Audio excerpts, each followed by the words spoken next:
The day began in chaos. A power outage had silenced our alarm clock, leaving both my wife and me scrambling to catch up with our morning routine. My stress was mild in comparison to hers. She had an earlier start, while my workday didn't begin until 9 a.m., and my office was only a short 15-minute drive away. In her rush, my wife skipped her usual routine of checking emails and left her computer running. As I went to shut it down, a subject line from a few days earlier caught my attention. Aloha for a great time. Instinctively, I clicked it open, and what I found inside hit me like a ton of bricks. It was an email detailing my wife's secret plan to escape to Hawaii with another man during my upcoming 2-week business trip. I felt a nauseating twist deep in my gut. Let me back up and give you the background. Chelsea and I met through mutual friends over a decade ago, 12 years to be exact. They thought we'd be a good match, and as it turned out, they were right. We connected easily over our shared love for fitness and healthy living. Chelsea, a yoga instructor and personal trainer, was passionate about health, while I, a marketing professional for a mid-sized company, was more focused on growing my career. Whenever I had time, I loved diving into outdoor activities like hiking, mountain biking, and running. We complemented each other well. Chelsea, standing at 5'6", with flowing brown hair and striking brown eyes, had a physique that turned heads. My 6'3" frame, with blonde hair and blue eyes, made us the kind of couple people would describe as picture perfect. It wasn't a love at first sight situation, but over time, our friendship blossomed into romance. After a few years, we tied the knot, and for the past 8 years, I truly believed we were happy. At least I was. But now, with this email in front of me, my entire perception of our marriage shattered. The reality I thought I knew began to crumble as I learned that Chelsea had been planning a romantic getaway with a man named Marcus. This affair had apparently been going on for months.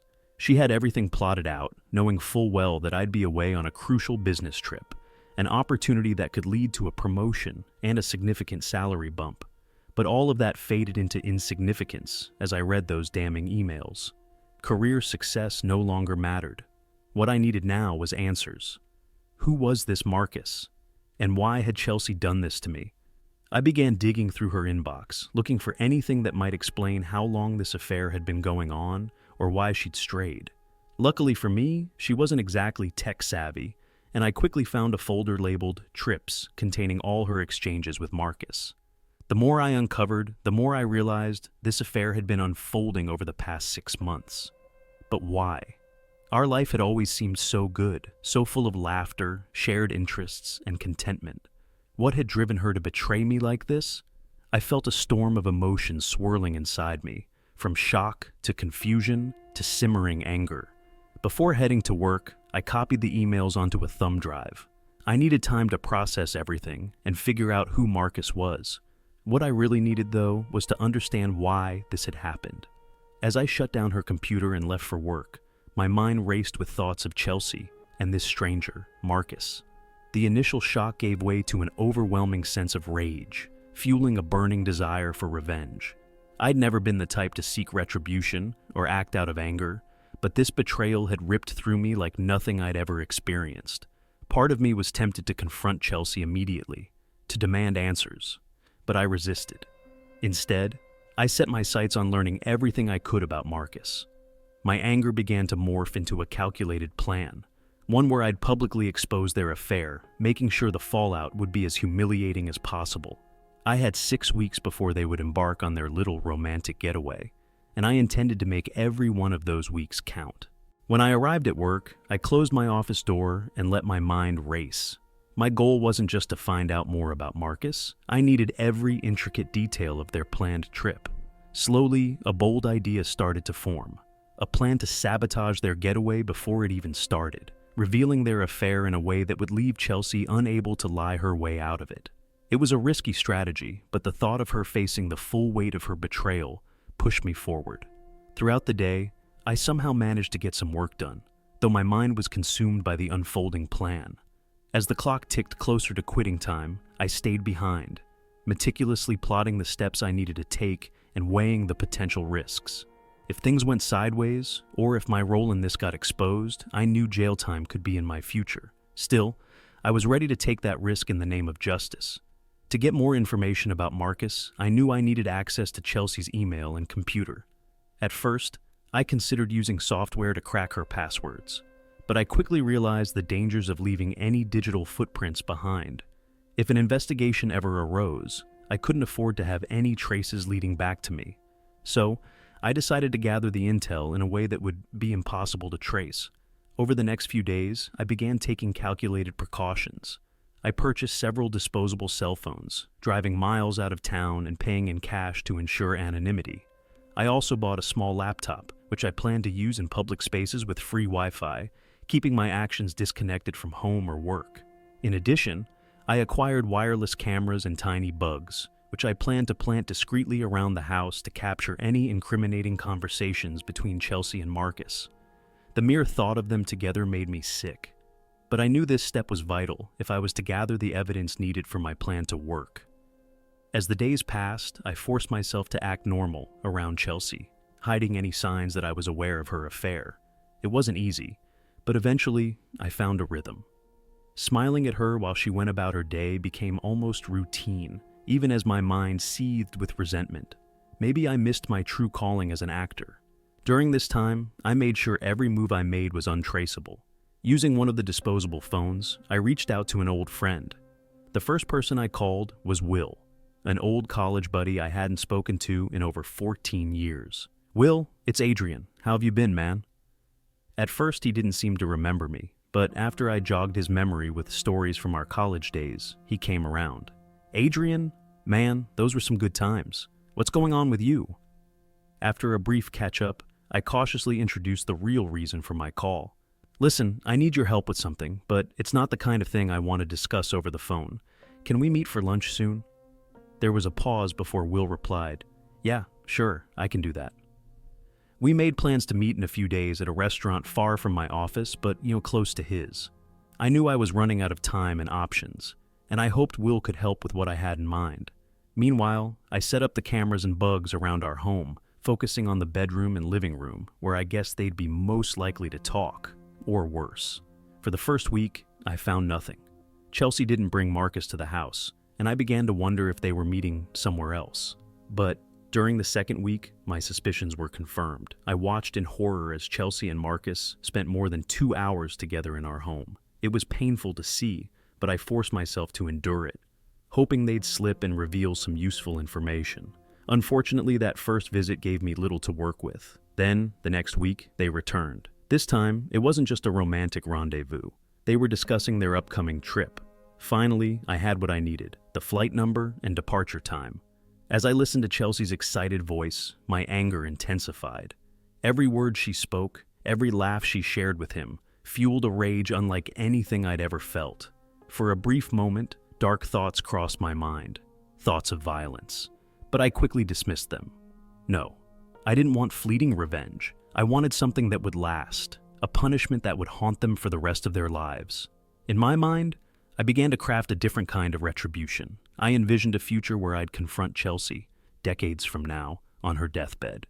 In my fantasy, I would tell her how I had destroyed her dream trip, revealing every detail with cold precision, watching the despair wash over her as she realized the full extent of my vengeance. Then I'd walk away, leaving her to live with the ruins of the life she had chosen. This revenge wouldn't be quick or violent. It would be slow, calculated, and, in the end, unforgettable. Fueled by a newfound sense of determination, I realized there was one final, critical task left to complete, even though it carried significant risk. During my investigation, I had learned more about Marcus. He and my wife worked as personal trainers at the same health club, and Marcus had developed a notorious reputation for involving himself with married women. That pattern was about to meet an unpleasant end. Marcus lived nearby, in a modest condo complex, just a short distance from the health club. I decided to take a calculated risk and observe his routine. I took a day off from work under the pretense of handling personal matters before an upcoming business trip. Armed with a digital camera featuring a powerful zoom lens, I staked out his residence for several hours. The condo complex was fairly unremarkable, consisting of simple 2-bedroom units. Thankfully, there were no security cameras in the area, and it seemed his neighbors were gone during the day. Fortunate for what I was planning.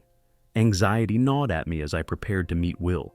I knew that what I was about to ask of him was the most dangerous part of my entire plan, but if it worked, it would be worth every risk. I spotted Will entering the restaurant and waved him over. I had chosen a secluded table near the back, away from the few other patrons enjoying their late lunch.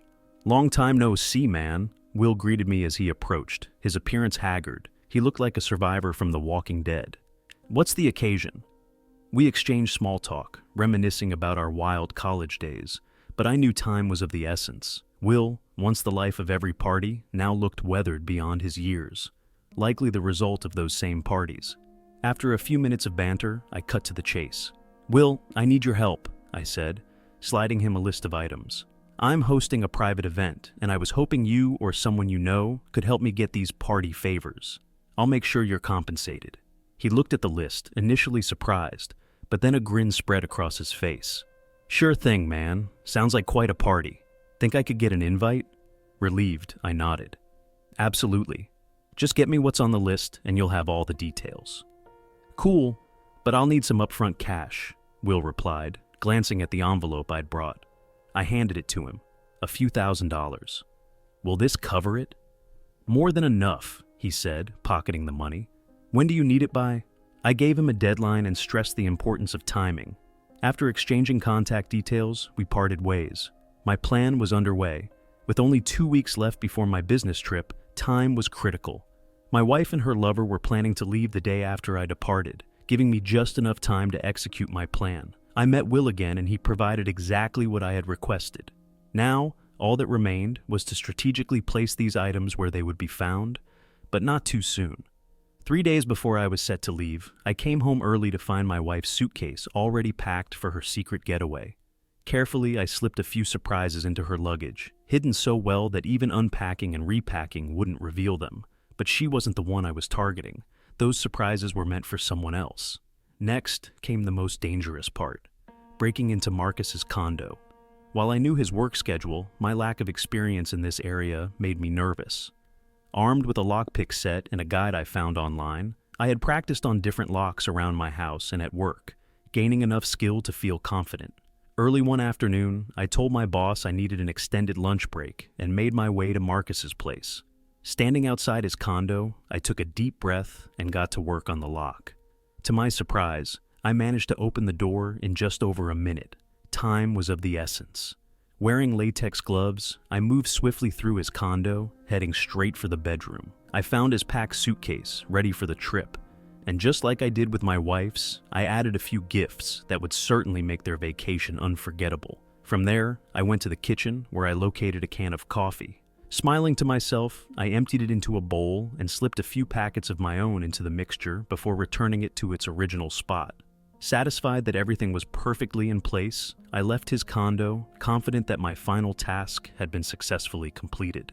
Just a couple of days before my trip, I contacted Clark, a friend with connections at the airport, specifically with the TSA. Armed with the relevant details of my wife and Marcus's upcoming flight, I carefully passed the information to him, but I was cautious about keeping my identity hidden. "Clark, I need you to do me a favor, but it's critical that no one knows where this info is coming from," I said, providing the flight details and Marcus's name, leaving my wife's out of the conversation. Clark assured me he'd handle it discreetly, promising to pass the intel to his cousin, who worked in the right circles, leaving the rest in their hands. Before I could finalize my preparations, I made sure to dispose of all surveillance equipment I'd used, erasing any trace of my covert actions. I also added a few extras to Chelsea's car, setting her up for a wave of complications down the road. The day before my departure, I couldn't resist playing a little psychological game with my wife. When I got home from work, I adopted a grim expression, sinking into a chair, as if burdened with heavy news. "What's wrong? Did something happen at work?" she asked, concern evident in her voice. "Actually, yes," I replied, pretending to be upset. "The clients we were supposed to meet suddenly canceled, so it looks like the trip's off, a major setback for the company." I watched as her face registered shock, followed by panic, an expression that confirmed everything I already knew. She was frantically figuring out how to keep me on that flight, so her little rendezvous with Marcus could proceed as planned. "Can't the company still send you? I mean, after all the work you've put into this project, it would be a shame for it to go to waste," she suggested, the word shame almost making me laugh at the irony. Suppressing a chuckle, I decided to end her torment. "Relax, honey. The trip's still on," I said with a grin. Relief flooded her face, and she let out a nervous laugh. "You really had me there for a second. So, are you packed?" "Almost. Just a couple of things to toss in my bag, and I'll be ready to go." I couldn't help but throw in one more dig. "Will you miss me while I'm gone? Any plans for a girls' night out?" "No, nothing planned," she replied with a smile, though I could hear the lie in her words. "Just me, waiting for my loving husband to come home." The next day, she drove me to the airport. Before we parted, I pulled her close for a long, deliberate kiss, knowing in my heart that it was the last one we'd ever share. With that, I boarded the plane, joining my colleagues for the business trip, and settled in for an uneventful flight. Once we arrived and checked into the hotel, I made a call to the house using the hotel phone. When no one answered, I left a message, laced with subtle manipulation. "Hey, I've done something stupid. I left my phone in the cab, so I won't be able to reach you for a bit. If you need me, leave a message at the hotel desk, and I'll get back to you later." Of course, I hadn't really lost my phone. It was just another layer of the game I was playing, a ploy to ensure she couldn't easily contact me. The following day, I kept my phone off during the client meetings to avoid any interruptions. When I returned to the hotel, I checked for messages, but there were none, likely thanks to the airport security intervention Clark had set in motion. The meetings went well, even exceeding our expectations, and we wrapped up early. Back at the hotel, I found a few messages on the room phone, one from my wife, one from her father, and a third, to my surprise, from a DEA agent. A grin tugged at the corners of my mouth. Things were falling into place. Switching my phone back on, I saw several missed calls and voicemail notifications. As I listened to them, I kept my face neutral, masking the satisfaction bubbling inside me. My wife's message was the first. Her voice trembling, she tearfully begged for help, the desperation in her tone unmistakable. Next came her father, pleading for me to come back, his message filled with urgency as he explained my wife had been arrested. Then, the final voicemail came from the DEA agent, coldly outlining the situation. Drug charges against my wife, a serious case. It was all coming together exactly as planned. But I needed to ensure that no one suspected my involvement. The next morning, I informed my boss about an urgent family matter, offering vague details while keeping the situation under wraps. He kindly granted me leave, though he stressed the importance of returning promptly to finalize our business deals. Wasting no time, I caught the earliest flight back home, ready to execute the next step. As soon as I landed, I found my lost cell phone and called my father-in-law, prepared to fully immerse myself in the unfolding drama. "What's going on? I got your message, but this doesn't make any sense. Chelsea? Arrested for drugs? She's never touched anything like that. Where did this happen?" I asked, playing up my confusion, even though I already knew the details. His voice came through, heavy with embarrassment. She was on her way to Hawaii with a friend. They were stopped at airport security, and they found drugs on both of them. "Wait, hold on a second," I interrupted, letting frustration seep into my voice. "She told me she had no plans, that she'd be home while I was away. Who is this friend? It sounds like one of her girlfriends dragged her into something stupid." There was a long pause before he hesitantly corrected me. "It wasn't one of her girlfriends, Adrian. The important thing is that she's in trouble and needs help. She loves you, and I know you love her, so I couldn't hold back any longer, cutting him off mid-sentence, my voice tight with barely suppressed amusement. "Who was she with, Dad? Tell me." After another uncomfortable pause, he cleared his throat. "She was with a man. His name's Marcus. Something. He's been arrested too." I couldn't help but twist the knife a little deeper. "Let me get this straight. My wife, your daughter, was heading off to Hawaii with another man, and both of them got caught with drugs? Meanwhile, I'm out here working to support her. Is that what you're telling me?" A reluctant sigh came from the other end. "Yes, that's the situation." Silence hung between us for a moment before I finally spoke, my voice cold and resolute. "I need to speak with her lawyer, then this DEA agent. And after that, I'll talk to her. But she better have one hell of an explanation for why she was flying to Hawaii with some guy and how drugs ended up in the mix." Without waiting for a response, I hung up, knowing that the next phase was in motion. When I got home, my voicemail inbox was full. I sifted through the messages one by one, noting the expected ones about my misplaced phone, followed by a slew from Chelsea, desperately trying to reach me while I was away. Her father had left numerous messages too, as had her lawyer, all demanding my immediate attention. I quickly arranged a meeting with the lawyer for the next morning and then dialed DEA agent DeStefano. We scheduled a meeting later that afternoon at his downtown office. Everything was lining up perfectly. After a quick cleanup, I headed out, my thoughts racing with whether I'd covered my tracks well enough to avoid suspicion. Soon I found myself seated in what felt like an interrogation room, and Agent DeStefano walked in with a folder in hand. "Thanks for coming. I have some questions about your wife that I hope you can help with," he said, glancing through the folder.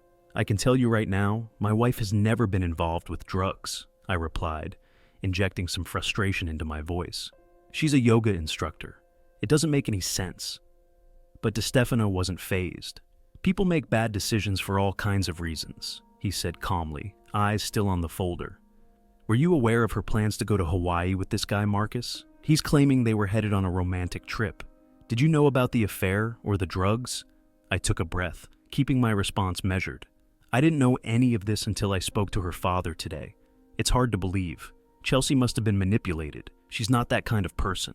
I chose my words carefully, knowing he'd be looking for any sign of dishonesty. DeStefano sighed, his expression serious. "Unfortunately, it looks like you didn't know. Your wife was having an affair with Marcus, a drug dealer. We've already searched his place and found more evidence. We'll be searching your house next. You can either allow it voluntarily or we'll get a warrant."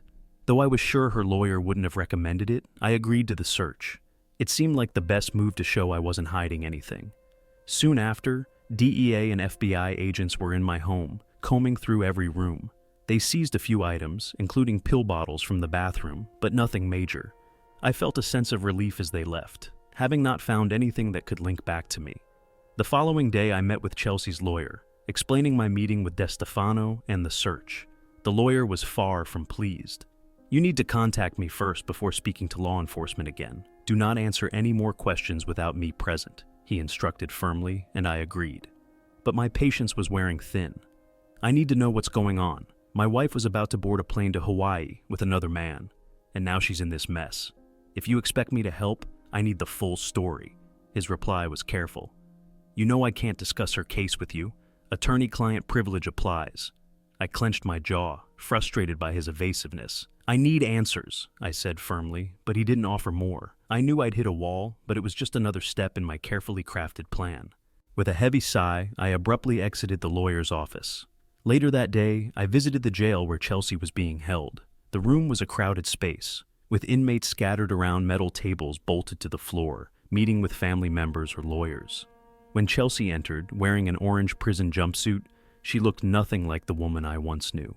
Her face was bare, her hair pulled back into a messy ponytail, and her eyes were red and swollen, as though she hadn't slept in days. As soon as she saw me, tears welled up again. "I'm so glad you're here, baby," she sobbed, reaching out as I approached. Before I could react, a guard stopped her, reminding us there was no physical contact allowed. Her tears intensified at the restriction. "It's fine," I said calmly. "We'll figure this out. But first, I need to know the truth. How did you end up nearly flying off to Hawaii with this guy?" My voice was steady, though inside, anger simmered.